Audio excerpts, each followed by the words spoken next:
네, 정치권도 의원총회를 열면서 긴박하게 돌아가고 있는 것 같습니다. 이 자리에 김성훈 변호사 모셨습니다. 어서 오세요. 안녕하세요. 네, 법적으로 여쭤볼 게 많은데 먼저 정리를 한번 하고 여쭤보겠습니다. 이준희 기자, 다시 네. 한번 좀 정리를 해볼까요? 네, 오늘 오후 1시 50분쯤이었습니다. 그러니까 윤 대통령 측이 청구했던 이제 구속 취소 청구 결정 청구를 법원이 인용했다.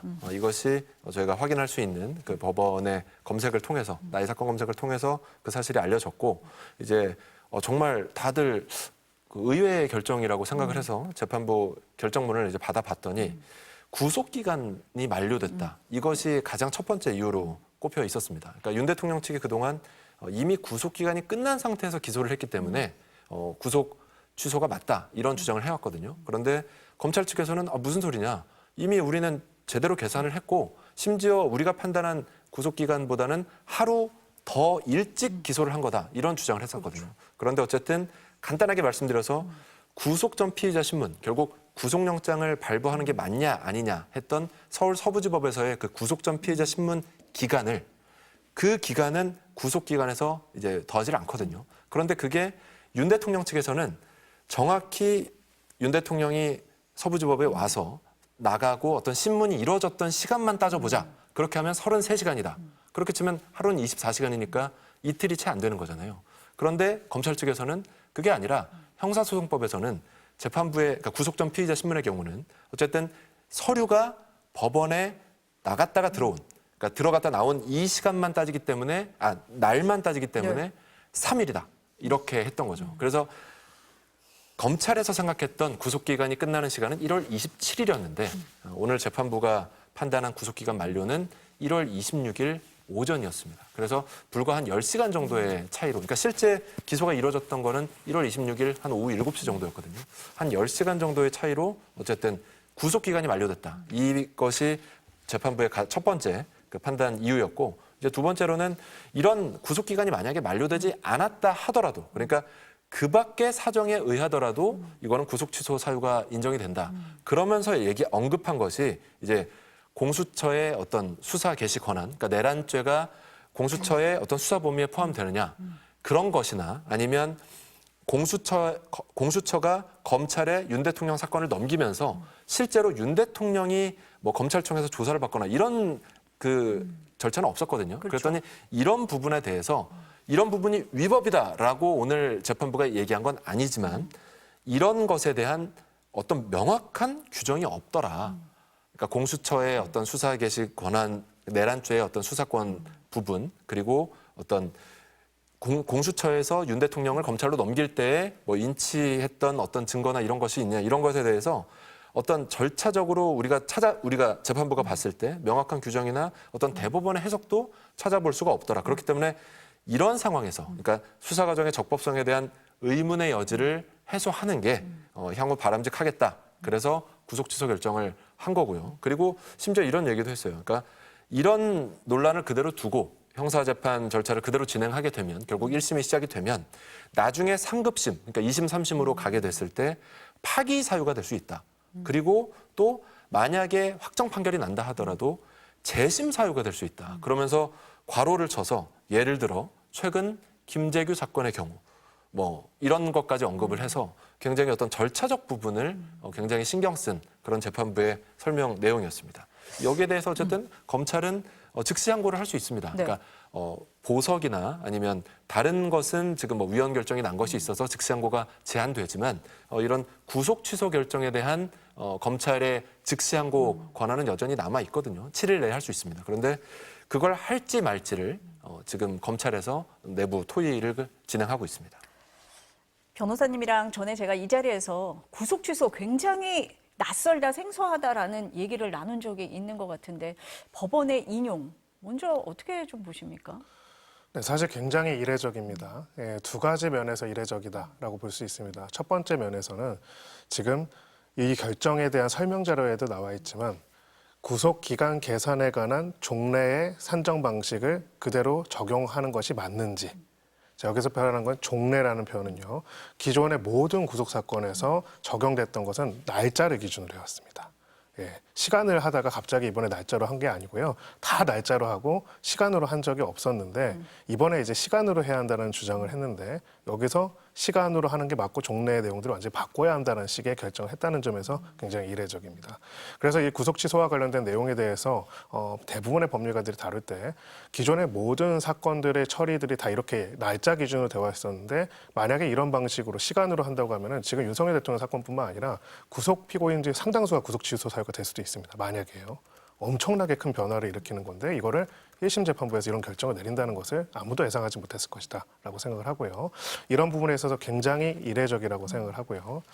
이 첫 번째 사유 말고 두 번째 사유, 소위 말해서 공수처의 수사권이라든지 여러 가지 부분들에 대한 부분에 대해서는 이제 주목할 만한 과거의 의견이 최재형 전 감사원장이 의견을 낸 적이 있습니다. 즉, 그 내란죄에 해당될 수 있고 또 탄핵 사유도 인정될 수 있다라고 본인이 생각한다고 전제를 하면서도 지금 공수처가 새롭게 도입이 되고 그에 따라서 여러 가지 형사소송법 규정들이 만들어진 상태에서 선례와 판단이 없기 때문에 이 부분에 대해서는 구속 취소 결정을 내리거나 그 취소 결정에 대해서 또 검찰이 항고하고 또 혹시 그 다음에 결정에 대해서 항고심 결정에 대해서 다시 또 재항고해서 대법원이 최종적으로 법리적으로 정리해 주는 게 절차적으로 좀 더 바람직하지 않겠냐라는 의견을 낸 적이 있거든요. 사적으로요. 그런 부분에 있어 가지고는 이런 부분에 있어서 새롭게 정리된 공수처의 수사에 관한 권한과 검찰과의 이런 기소 과정에 대한 부분들에 대한 것들을 대법원 차원에서 입장을 정리할 필요성이 있다라는 그런 의견들이 개진된 적은 있습니다. 뭐 그런 부분에서는 그게 보론으로서 들어갈 수는 있겠지만은 가장 이례적인 부분들은 결국은 절차적인 적법성과 그다음에 실체적인 필요성이라는 것을 비교 형량에서 결정을 하는 게 법원의 결정인데 내란죄 수괴라는 가장 중요한 범죄 그리고 대부분의 주요 임무 종사자들이 지금 구속되어 있는 상태라는 점을 고려해 봤을 때는 기존의 종래에 계속 있었던 일 단위의 영장 청구에 관한 거를 완전히 바꿔서 시간으로 저희가 다시 이렇게 생각해 볼 수 있습니다. 그러면은 시간도 맞는가? 분까지 따져야 하는 거 아닌가? 분도 맞는가? 초까지 따져야 하지 않는가? 근데 이렇게 할 수는 없습니다. 왜냐하면 국가기관의 영장 청구나 이런 절차들은 굉장히 예측 가능한 범위 내에서 해야 하는데 기록의 반환이나 이런 것들은 매 시간마다 그게 다를 수 있는데 그것마다 다 기록을 재가지고 해야 하는 실무가 없습니다. 없는데 이거를 이번 판결에서 그것도 이렇게 중요하고 국가적으로 중요한 사건에서 이걸 이유로 이제부터는 시간으로 볼 거다라고 해서 위법하다고 판단한 것은 사실은 조금 굉장히 이례적이고 어찌 보면은 특이한 결정이라고 할 수밖에 없습니다. 아니 그러니까 검찰이 그동안 구속 기소를 얼마나 많이 해왔겠습니까? 그렇습니다. 그동안 법에 따라서 해왔는데 그래서 그게 문제가 없고 오히려 하루 정도 여유가 있게 구속 기소를 했다라고 검찰은 얘기를 했던 거잖아요. 네. 그런데 그럼 법에는 그렇게 나와 있는데 재판부가 지금 달리 판단을 한 거잖아요. 근데 재판부, 법원의 판결을 존중해야 된다라는 게 뭐 저희가 항상 그렇습니다. 하고 있는 예. 얘기잖아요. 그럼 네. 그렇더라도 이걸 따라야 되는 상황인 거네요. 네, 일단은 지금 구속 취소 결정 자체는 따라야 할 부분 당연히 있고요. 다만 이제 기본적으로 우리 형사소송법에서는 이 구속 취소 결정에 대해서는 7일 이내에 검찰이 즉시 항고할 수 있다라고 되어 있습니다. 전국적으로 보면 제가 아까 두 번째 쟁점까지 이야기하고 이제 최재형 감사원장 의견까지 이야기하는 이유는 결국은 이 모든 걸 종합해 봤을 때 이번에 이 결정으로 이제 즉시 석방하라는 취지가 전 아니라고 생각합니다. 즉 한마디로 이것과 관련된 영장의 집행과 이 수사 절차 전체와 관련돼서 상급심 법원에 확립된 결정을 받았으면 좋겠다. 그걸 받고 나는 진행하고 싶다라는 얘기거든요.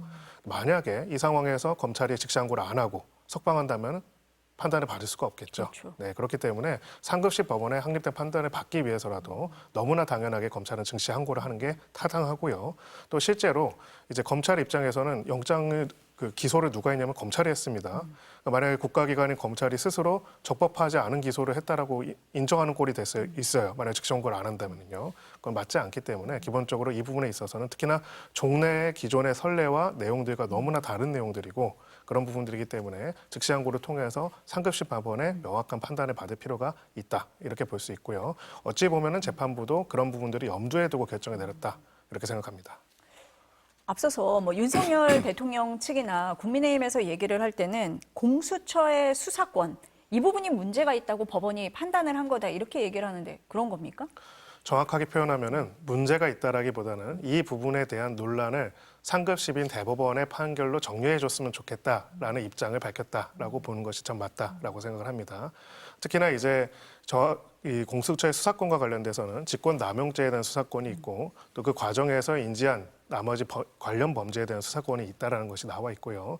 그런 관련 범죄 중에서는 이제 내란죄가 해당될 수 있다는 것이 지금까지의 논리였습니다. 그리고 이런 부분에 대한 공수처가 수사할 수 있는 권한에 대해서는 기존에 발부됐던 체포영장과 그리고 그 이후에 발부됐던 구속영장에서 여러 차례 이제 법원의 판단들이 있었고요. 각 영장에 대한 이의 신청이 이제 기각되는 과정에서도 확인됐던 내용들입니다. 그래서 지금까지 법원에서 이거를 갑자기 뒤집어서 구속 취소 결정한 재판부만 이제 수사권이 없다라고 판단했다기보다는 그러면 이 부분이 논쟁이 되고 있으니 이 부분은 근데 하급심 법원이 우리가 아니라 더 상급심이 가능하다면 대법원의 판단까지 받아서 이 부분에 대한 불확실성이 없는 상태에서 재판을 진행하고 싶다라는 그런 취지로 썼다라고 보는 게 맞습니다. 그러면 대법원까지 가서 판단을 받아야 된다고 말씀을 하시는 건 지금 즉시 항고를 해서 법원이 만약에 또 받아들이지 않으면 또 재항고를 해서 대법원까지 가는 그런 상황을 말씀을 하시는 겁니까? 그렇습니다. 예, 그래서 사실은 1심의 이 두 번째 쟁점 시간을 기준으로 선정하는 것과 시간 외에 나머지 쟁점을 나눠보면요. 네. 시간은 어찌 보면 이 재판부가 새롭게 제시한 어떤 결정이라고 어떤 의견이라고 볼 수가 있고요. 두 번째 공수처와 관련돼서 여러 가지 이야기를 한 부분들은 이 부분에 대해서는 자신은 판단하기가 앞으로 선례가 없어서 판단할 수가 없으니 3급심 법원의 판단을 받고 그 판단이 받은 상태에서 재판이 진행되는 게 좋다라는 의견을 밝혔다는 것을 볼 수 있습니다. 이 구속 취소 결정은 이제 그동안에 우리가 봤던 영장 청구랑은 좀 개념이 다릅니다. 즉 영장 같은 경우에는 사건의 심리를 계속하는 재판부가 판단하는 거가 아니라 영장 전담 재판부에서 한다면은 이 사건은 1심을 담당하고 1심 심리를 담당하는 재판부가 판단을 하는 것입니다. 그러니까 어떤 결정이 최종적으로 확정되든 간에 그거랑은 별개로 소위 말해서 앞으로의 재판 과정을 자신이 진행을 해야 하기 때문에 이 부분에 있어서는 소위 말해서 대법원이 판단을 명확하게 해달라라는 요청을 어찌 보면 결정 취지로 했다라고 볼 수는 있습니다. 그런데 이 내란죄 수사를 공수처 단독으로 한 게 아니라 공조수사본부에서 한 거잖아요. 경찰도 같이 그 수사를 하는 거에 포함이 돼 있었는데 이게 문제가 된다 이렇게 볼 수가 있습니까? 저는 결론적으로 전혀 그렇지 않다고 생각을 합니다. 기본적으로 지금 각각의 수사권을 분리하고 권한을 분리한 가장 큰 취지는 각 기관들이 서로 견제를 통해서 그리고 권한의 분산을 통해서 이제 그 부분들에 대해서 통제가 가능할 수 있도록 하는 구조가 만들어진 것이 원칙이고요. 만약에 한 기관이 다른 기관의 권한을 침해하거나 자신이 권한이 없음에도 불구하고 임의로 그 권한을 행사하게 된다면은 그 부분은 문제가 될 수 있습니다. 하지만 우리가 지금까지의 수사 과정을 다 봤지만은 내란죄 수사권에 대해서 명시적 수사권이 있는 건 경찰이었고요. 바로 이 경찰이 기본적으로 공수처와 협력을 해서 이 부분에 있어서 수사를 하되 또 영장 청구권에 대해서 공수처가 가지고 있기 때문에 같이 공조수사본부를 통해서 수사를 진행했던 사안이고 여기와 관련돼서 이제 소위 말해서 이 명시적인 수사권을 가지고 있는 주체가 아니라는 이유만으로 수사권이 없다고 단정할 수는 없고요. 두 번째, 기본적으로 직권남용과 관련된 범죄인데 내란죄라는 거는 지금 대통령의 내란죄라는 거는 대통령이 직무를 수행하는 과정에서 직권을 행사하는 과정에서 결국은 국헌문란의 목적으로 직권을 행사한 겁니다. 명확하게 사실관계가 두 가지 법조에 바로 연결되는 거라고 볼 수가 있고요. 두 가지 범죄가 이 사안에 있어서 관련 범죄라는 점에서는 사실 의심의 여지는 없다고 생각을 합니다. 이것을 그나마 이제 법원이 그래도 통제를 해야 한다면 딱 한 가지가 있을 겁니다.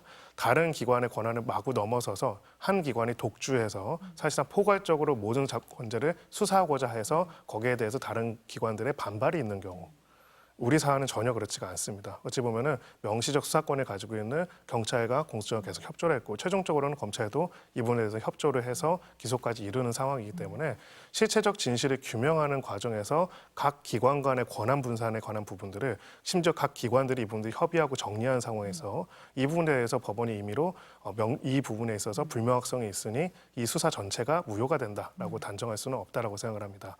그렇기 때문에 이 취소 결정이 공수처 수사권이 없다라는 단정이라기보다는 이 부분의 논쟁을 대법원 차원에서 정리를 먼저 해줬으면 좋겠다라고 하는 취지라고 보는 게 맞다라고 생각을 합니다.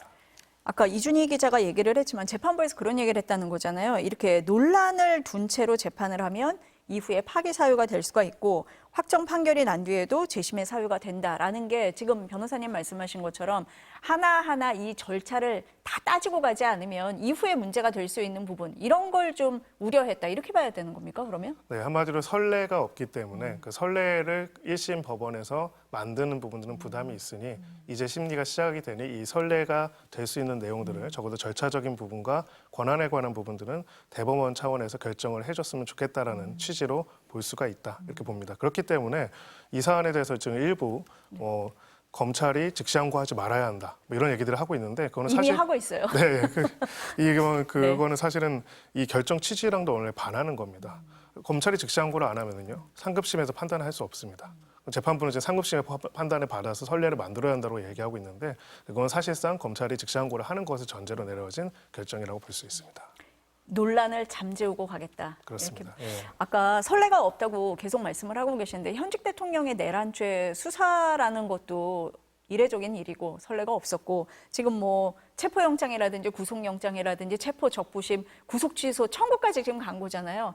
다 굉장히 이례적인 이런 상황이 이어졌기 때문에 지금 이 상황까지 재판부가 이렇게 판단을 하는 상황까지 온 거 아니겠습니까? 네, 근데 그런 점에서는 조금 지금은 최대한 이 재판부의 결정을 선회해서 제가 설명을 드렸지만은 네. 사실은 좀 그럼에도 불구하고 이제 한 사람의 법률가로서 이 재판에 대해서 그 의견을 이야기를 한다면은 한쪽 측면에서는 너무나 과감하고 기존의 선례를 깨트리는 내용을 주된 이유로 삼았고 다른 한쪽에서는 선례가 없으니 나는 판단할 수 없으니 상급심이 판단해달라는 또 취지를 청했다는 면에서는 조금은 불균형한 부분이 있을 수 있다는 의견이 당연히 있을 수밖에 없습니다. 왜 그러냐면요. 첫 번째로 시간 기준으로 이제 영장 구속 기간을 산입해서 결정을 해야 한다는 결정이 그동안에 여러 차례 법원에 선례로서 있다고 한다면은 뭐 저희가 뭐라고 할 수가 없을 겁니다.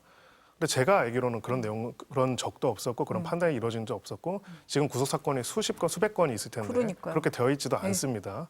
제가 봤을 때는 지금 이 결정을 보고 환호성을 지르는 이제 법정 구속된 피의자들, 법에 이제 구속된 상태에서 재판받는 피고인들이 많이 있을 겁니다. 이거 다시 따져본다는 것이죠. 근데 이거를 이렇게 큰 형사사법 전체에 영향을 미칠 수 있는 굉장히 이례적인 사안을 변호인들의 주장을 그대로 받아들여서 그것을 추후의 사유로 삼았다는 것은 사실은 굉장히 과감한 결정이라고 볼 수가 있고요. 그러면서도 이제 어떻게 보면 아까 말씀드린 것 같은 각각의 법에 대한 해석에 관한 부분들에 있어서는 이 부분은 상급심의 판단을 받아봐야 한다는 또 걸로 넘긴 것은 사실은 좀 굉장히 두 가지가 온도가 서로 너무 다른 한쪽에서는 너무나 과단하고 한쪽에서는 너무나 보수적인 그런 결정이라고 볼 수밖에 없습니다.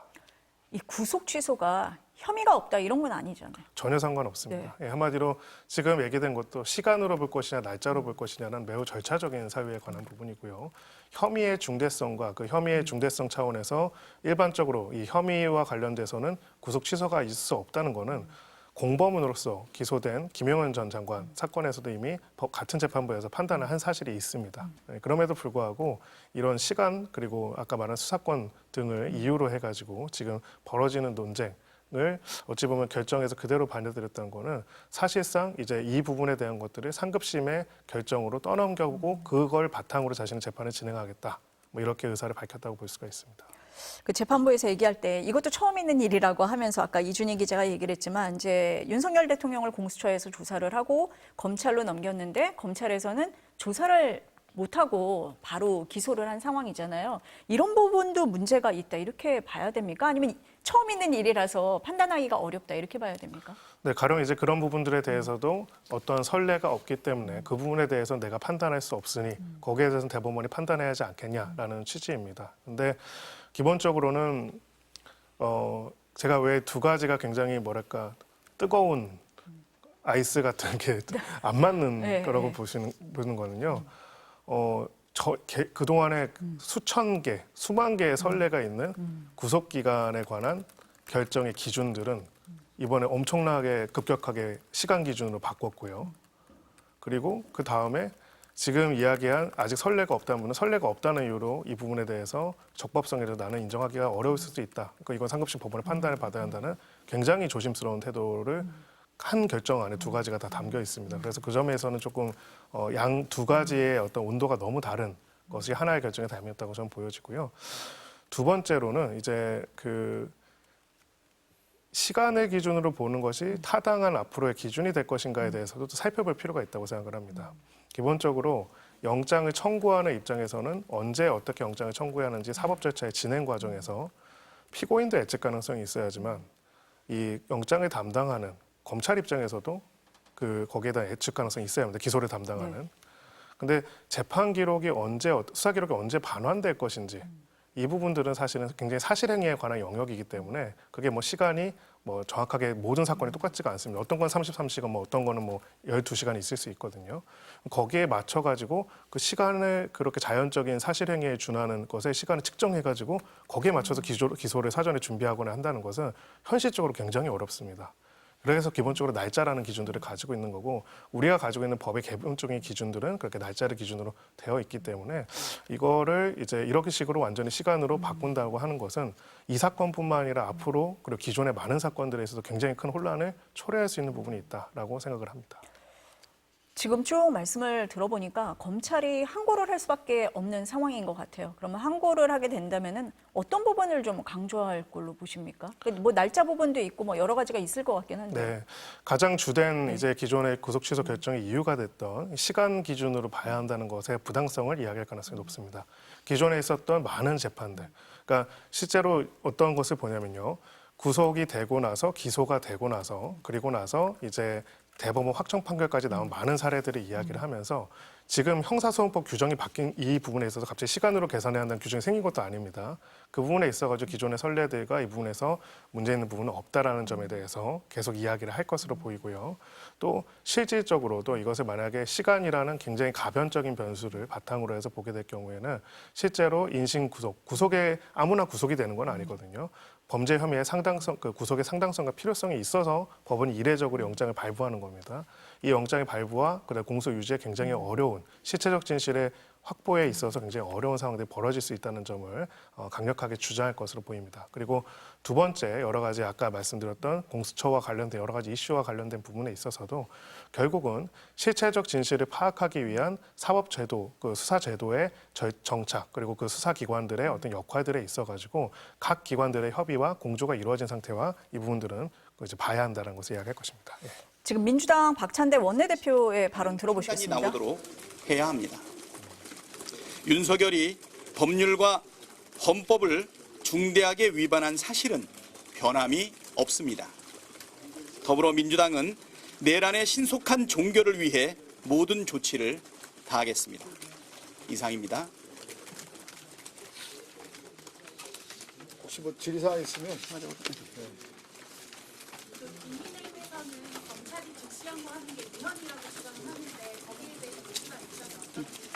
법률위원장 이용호입니다. 구속 집행정지 사건과 관련된 판단이 있었을 뿐이고요. 구속 취소와 관련된 어떠한 그 현재의 위헌 판단이 없었습니다. 결부시키는 것은 적절하지 않습니다. 조금 더 부연 설명을 드리면 구속 취소 결정문을 아마 다 보셨을 거예요. 결정문을 토대로 해서 이번 법원의 판단을 좀 요약을 좀 잘 하셔야 될 것 같은데요. 그 구속적부심사 청구 기간이 시간으로 산입되는 부분이 하나가 있고 두 번째는 이제 체포적부심사 청구 기간과 관련해서 이걸 산입할지 여부 이 두 가지가 쟁점이었는데 두 가지 다 변호인이 주장한 내용들을 받아들였는데 첫 선례입니다. 그리고 첫 선례이기 때문에 굉장히 좀 조심스럽게 판단을 하고 있고요. 이래서 이런 부분들에 대해서는 분명하게 조금 다른 이견들이 있고 과거의 관행과도 다르기 때문에 항고 법원을 통해서 다시 한번 좀 판단을 받아야 될 중요한 사안이다. 이런 취지에서 즉시 항고를 강하게 좀 요구하는 부분이고요. 그다음 나머지 예를 들면 변호인 측에서 주장했던 공수처가 과연 내란치 수사권이 있는지 이런 등등에 대해서는 피고인 즉 변호인들의 주장만으로 위법하다고 보기 어렵다. 그걸 가지고 구속 취소 결정을 한 것은 전혀 아니다. 이 지점을 조금 명확하게 해야 될 것 같습니다. 법원 결정 자체에 대해서는 존중한다는 입장인지 아니면 그 부분은 뭐 일단 사법부의 판단을 존중을 하지만 여기에 대해서 동의를 하기 어려운 부분이 있습니다. 체포 적부심 기간을 뺀다든가 구속 적부심 기간을 날로 계산하는 것이 아니고 시간으로 계산해주는 이렇게 중요한 어떤 의견 변경, 이 중요한 견해를 왜 하필이면 몇십 년 동안 다른 피의자에게는 적용하지 않다가 윤석열 피의자에게 이걸 적용하는 것이냐, 이런 부분에 대한 의문의 여지가 분명하기 때문에 즉시 항고를 통해서 반드시 다툴 필요가 있다, 이런 생각을 하는 것입니다. 그럼 혹시 다른 피의자들한테 적용하지 않는데 이게 왜 윤석열 대통령한테만 적용된다고 좀 생각하는 이유랑 그리고 이게 탄핵 심판 선고에도 영향을 미칠 거라고 보시는 거죠? 이 부분은 그동안의 구속적부심 실무례가 항상 날을 계산으로 해왔습니다. 날짜를 기준으로 계산해왔고 시간으로 계산하는 것은 저는 이번에 이걸 처음 경험하는 실무 사례인데 이 부분이 윤석열 피의자에게 처음 적용됐기 때문에 처음이라고 있는 그대로 말씀을 드리는 겁니다. 그리고 이것은 구속기간 계산에 관한 어떤 절차적 문제를 가지고 따졌던 문제인 것이지 내란 범죄가 성립하느냐 안 하느냐 이 부분에 대한 실체적 판단을 했던 것은 아니기 때문에 헌재의 파면에 미치는 영향력은 없다고 봐야 할 것입니다.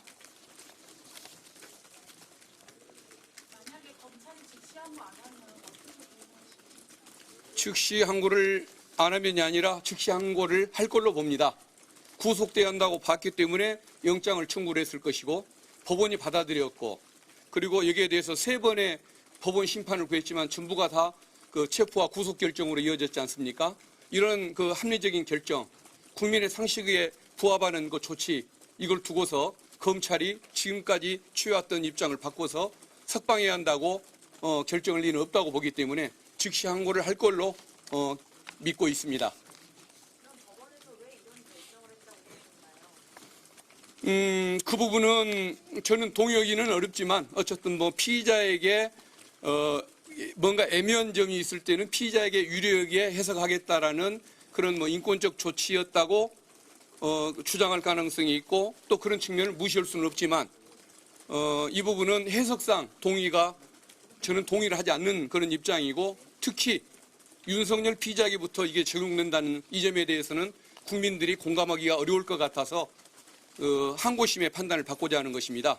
그래서 항고심에서는 이것에 대해서 더 바른 판단을 해주리라 그렇게 기대를 하고 있고 검찰이 즉시 항고해 주기를 촉구하는 것입니다.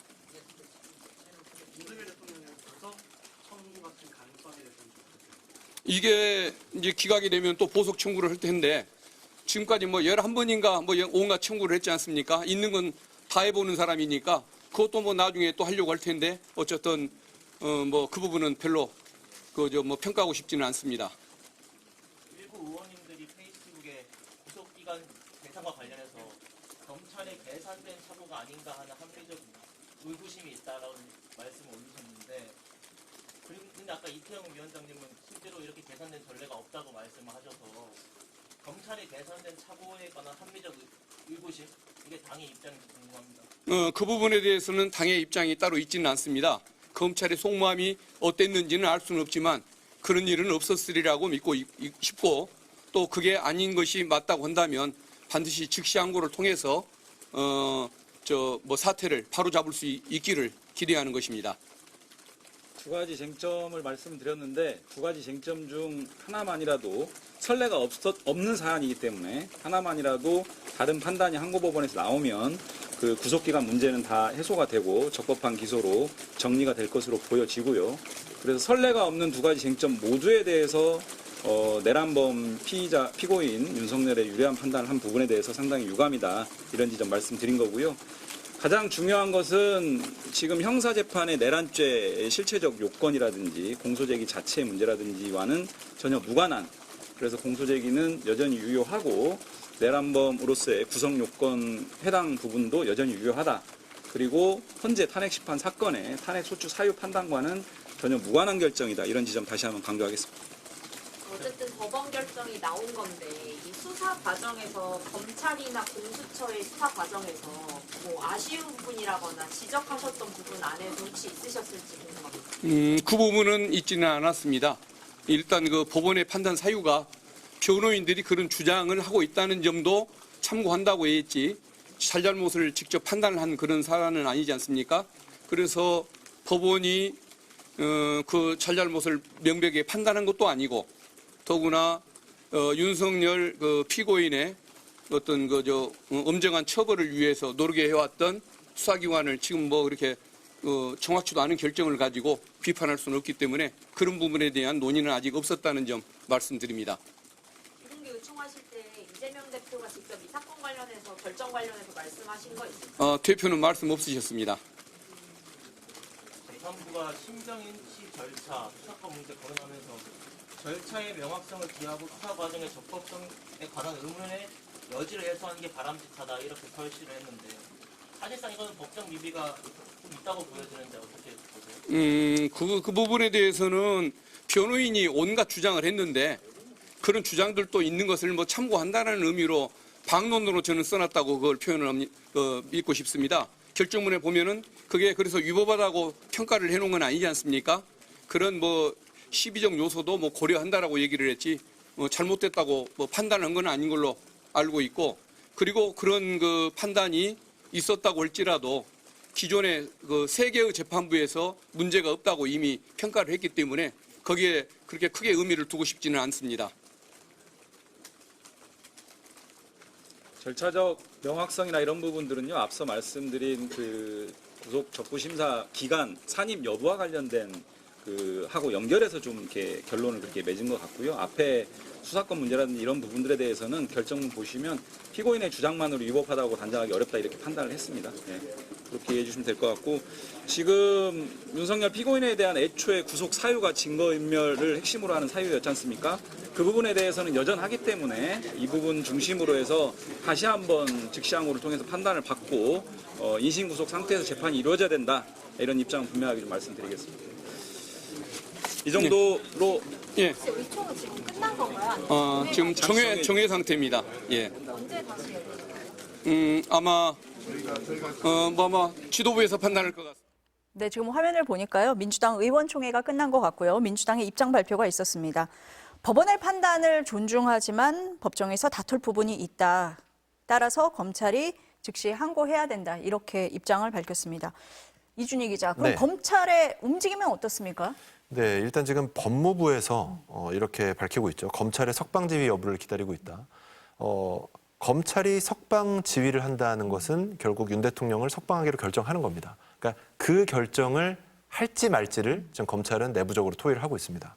그러니까 결국 즉시 항고라는 절차를 통해서 그러니까 법원의 결정에 이의를 제기하는 거거든요. 그래서 구속 취소 결정을 중앙지법에서 어쨌든 오늘 결론을 냈지만 여기에 대해서 우리는 다시 상급심 법원, 결국 서울중앙지법의 상급심이면 서울고등법원이 되겠죠. 그러니까 우리는 서울고법의 판단을 다시 받아보고 싶다라면 즉시 항고를 할 수 있는 건데 검찰이 그것을 이제 7일 이내에만 결정하면 됩니다. 그렇기 때문에 오늘 당장 결정할 필요는 없지만 어쨌든 검찰에서 즉시 항고를 할지 그럼 결국 두 가지죠. 즉시 항고를 하거나 그래서 상급심의 판단을 받아보거나 아니면 석방하거나.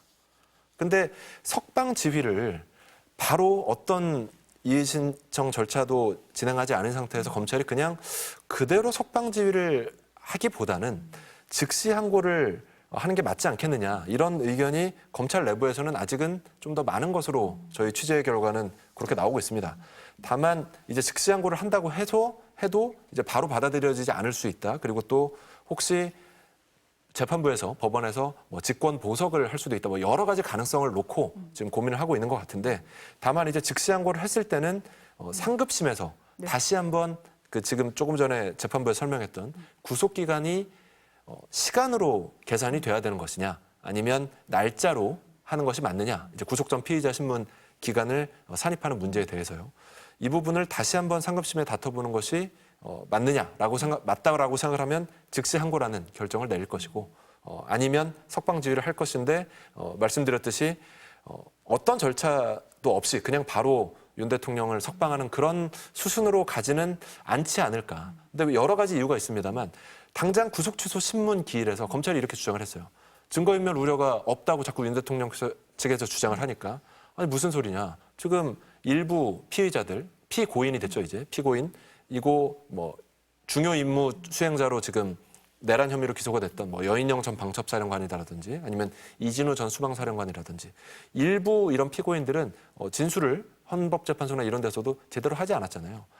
그런데 이런 상황에서 예를 들어 윤 대통령의 구속 취소가 결정된다. 그러면 군 통수권자가 다시 이제 구속 취소가 된 상태면 아무래도 그런 중요 임무 수행자들의 증언에도 영향을 미칠 수 있는 것이 아닌가. 그럼 그것이 결국 증거인멸의 우려로 이어지는 거 아니냐. 이런 것이 검찰의 어떤 논리였기 때문에 그런 논리에 비춰보더라도 어쨌든 즉시 항고라는 그런 절차를 이번에 쓰지 않을까라는 분석이 법조계에서는 좀 상대적으로 높은 상황입니다. 다만 검찰에서 지금 어떤 입장도 내놓지 않고 있거든요. 그렇기 때문에 좀 지켜봐야 될 것 같습니다. 검찰에서도 뭐 내부적으로 논의를 할 것 같은데 지금 이준희 기자가 얘기를 할 때 그럼 즉시 항고는 7일 이내에 한다고 돼 있는데 법원이 언제 판결을 할지는 모르는 거잖아요. 그렇죠. 이제 구속 형사소송법 이제 97조에 따르면 이제 구속 취소하는 결정에 대해서는 이제 검사가 즉시 항고를 할 수 있고요. 그리고 이제 형소법 410조를 보면 즉시 항고가 제기되면 이제 재판에 대한 이제 집행정지의 효력이 있는 것이기 때문에 어쨌든 즉시 항고가 결론이 나기 전까지는 어쨌든 구속 취소의 집행은 이제 정지된다고 보는 거죠. 그러니까 그때까지는 계속 지금 구치소에 있는 뭐 그런 상황이 되는 거죠. 변호사님, 그러면 이제 상급심 판단을 한번 받아보자라는 취지가 있는 것 같은데 그렇게 되면 시간을 뭐 무한정 이렇게 기다리게 되는 겁니까? 뭐 어때요? 이 부분은? 네, 기본적으로 이제 즉시 항고를 하게 되면은 이 구속 취소 사건의 항고심이 진행이 됩니다. 그럼 항고심에서는 이 부분에 대한 쟁점들을 바탕으로 판단을 하게 되고요. 기본적으로 항고는 원칙적으로 고등법원에서 담당을 하게 되고요. 여기에 대해서 이제 결정을 하게 되면 이 결정에 대해서는 이제 그대로 이제 인용하는 결정이 나올 수도 있고 또 아니면은 이제 기존의 이 구속 취소 결정이 잘못됐다라고 해서 이것을 파기하는 취소하는 결정이 나올 수도 있습니다. 그러면은 이 피고인이나 검찰이나 또 재항고를 할 수가 있습니다. 재항고를 하면 최종적으로는 대법원에서 이제 결정을 하게 되는 것이고요. 기본적으로는 지금 검찰이 즉시항고 여부를 검토하고 있다고 하는데 사실 굉장히 타당하지 않은 태도입니다. 왜냐 불과 하루 이틀 전만 하더라도 검찰은 지금 이제 기소된 상태 그리고 영장 기간의 계산이 정당하다는 것을 강변하면서 주장을 해왔습니다.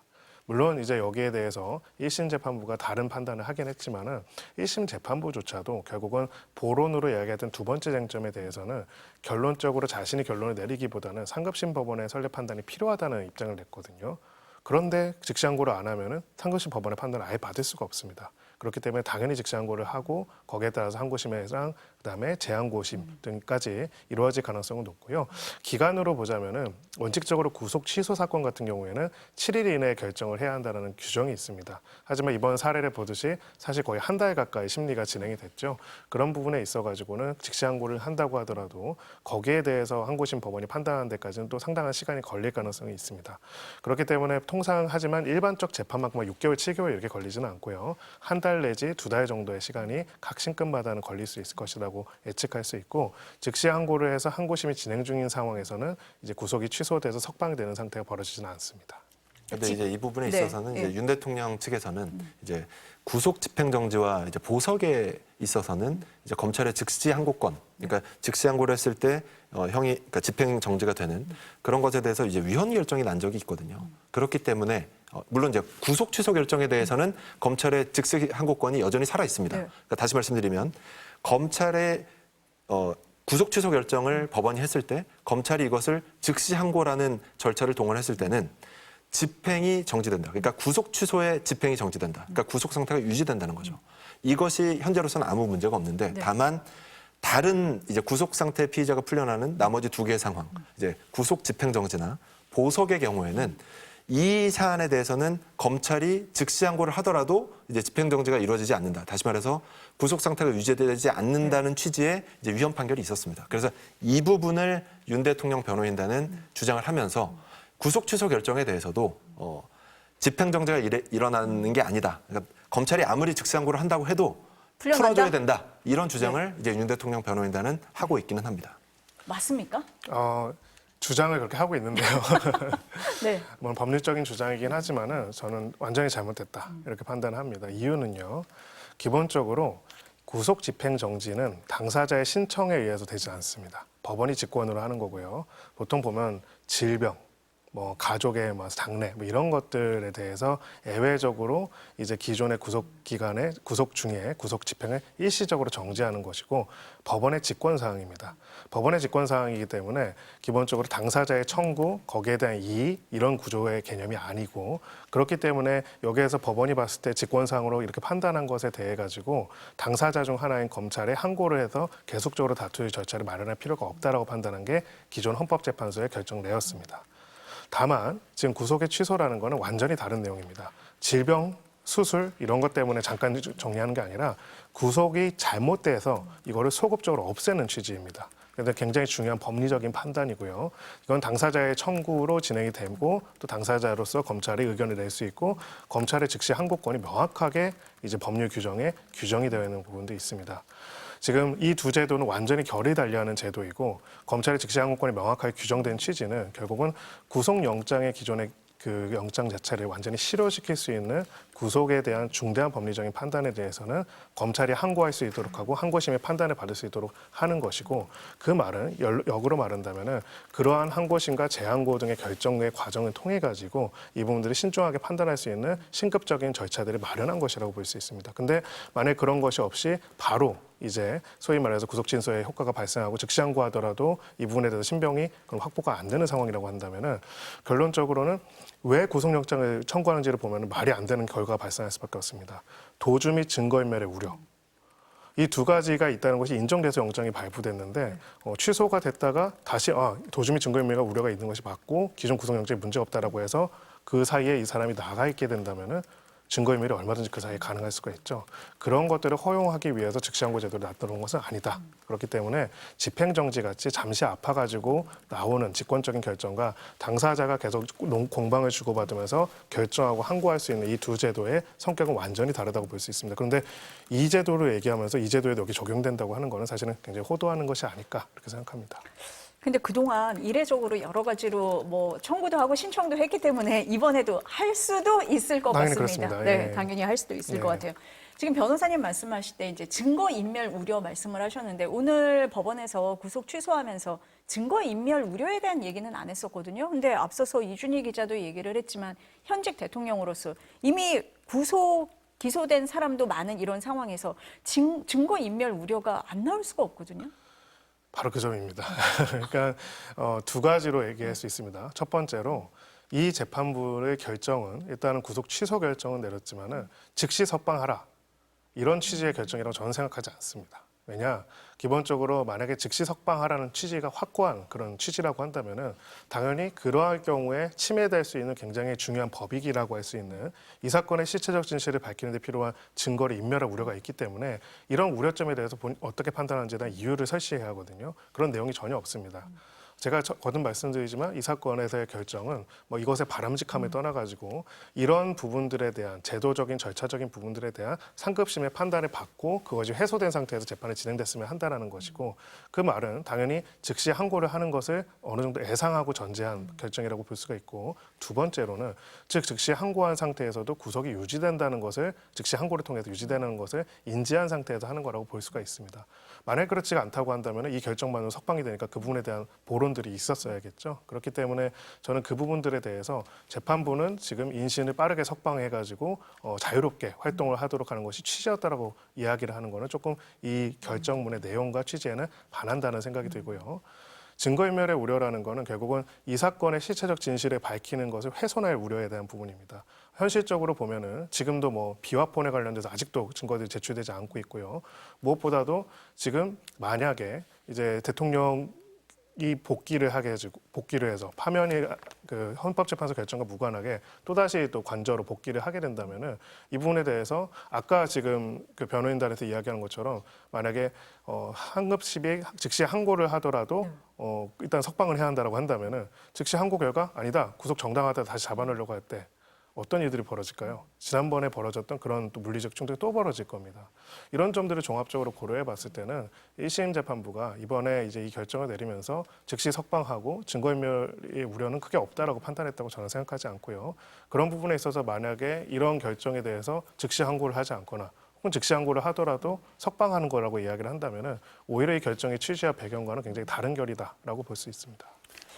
그리고 네. 이것이 결국 즉시 항고를 또 할 가능성이 높다라는 그런 배경 중에 하나는 만약에 검찰이 즉시 항고를 안 하면 결국 구속 기간을 결정하는 데 있어서 구속 전 피의자 신문은 시간에 따라 결정하는 게 아예 선례로 남게 될 가능성이 있습니다. 그러니까 법원에서 구속 취소 결정을 하면서 종래와 맞지 않게 종래에는 날로 했다 하더라도 시간이 맞다고 오늘 결정을 내린 거고 거기에 대해서 검찰이 그게 맞다라고 해서 석방까지 해버린다면 앞으로 지금 이제 구치소에 들어가 있는 뭐 수많은 수감자들이 그렇게 얘기할 수 있잖아요. 나는 이제 날로 따져서 구속 기간을 계산했는데 오늘 윤 대통령 이 구속 취소 결정 보니까 나도 구속 취소 결정을 한번 해봐야겠다. 이런 식으로 좀 혼란이 발생할 수도 있기 때문에 아마 검찰에서는 이런 부담도 있기 때문에 아마 즉시 항고를 하지 않을까 뭐 이런 관측이 조심스럽게 나오고 있는 겁니다. 이 부분에 대해서 좀 꼭 말씀드리고 싶은 게요. 결국은 이제 이 영장 청구와 그다음에 수사와 기소의 과정을 보면 윤석열 대통령이 영장 체포 진행 다음에 영장이 발부된 다음에 수사에 단 한 차례도 응하지 않았습니다. 수사에 계속 응하지 않고 영장 기간이 만료되기 전에 이제 검찰이 기소를 한 것입니다. 이렇게 했을 때 이런 방식으로 이제 시간 이렇게 해가지고 하는 것들이 하나의 새롭게 기준이 된다면은 저는 이게 굉장히 유행처럼 번질 거라고 생각을 합니다. 영장이 발부되더라도 계속적으로 수사를 거부하고 응하지 않더라도 방법이 없구나. 심지어는 그런 방식으로 이제 자신이 수사에 협조를 하지 않을 경우에는 영장 기간 계산에 있어서도 가장 유리한 수를 자신이 선택할 수 있구나.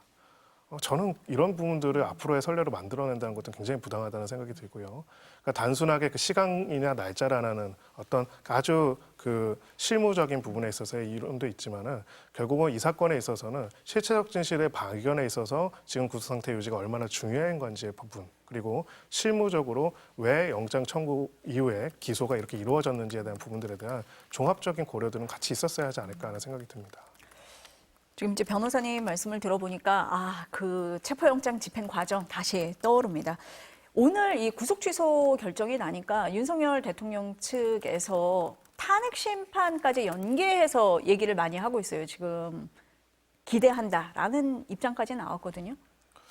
전혀 별개의 절차라고 생각을 하고요. 이제 기본적으로 오늘 이 구속 취소 결정은 인신 구속 절차의 실무적 쟁점과 절차에 대한 이론적인, 법리적인, 해석적인 부분들에 대한 다툼을 일정한 부분에 있어서 이 부분에 대해서 1심 재판부가 상급심의 결정을 받아보는 것이 맞다라는 저는 판단으로서 결정을 내렸다고 판단하고요. 내란죄라는 혐의, 내란 수괴 혐의랑 내란 우두머리 혐의 자체에 대한 판단이 전혀 존재하지 않고요. 그리고 또 거기에서 나아가 이제 그것이 헌법상 중대한 의무 위반으로서 대통령직을 유지하지 못할 파면 사유가 된지에 대한 판단은 더더욱 아닙니다. 그런 부분에 있어가지고는 이제 이거를 경강부회해서 이제 마치 탄핵 사유 자체에 대한 판단과 연계시켜서 얘기하는 것 자체는 결정의 취지를 다르게 보는 거라고 볼 수 있고요. 만약에 이제 지기현 부장판사의 이 판단이 탄핵 심판에 대한 어떤 영향과 판단을 전제해서 한 거라고 한다면은 그건 굉장히 어찌 보면은 큰 오해를 부를 수 있는 부분이라고 생각을 합니다. 헌법상의 자신의 직무를 위반했는지에 대한 사유 혹은 거기에 대한 현재 결정과는 완전히 결론을 달리하거나 혹은 그 배경과 논거, 쟁점을 달리하는 사유라고 보는 것이 객관적인 입장에서 타당하다고 생각합니다. 지금 이르면 다음 주에 탄핵 심판 선고가 나올 것 같다라는 얘기가 많이 나오는 상황에서 구속 취소 결정이 나오니까 이렇게 연계해서 해석을 하는 이런 것도 나오는 것 같습니다. 네, 두 분 말씀은 오늘 여기까지 듣겠습니다. 감사합니다.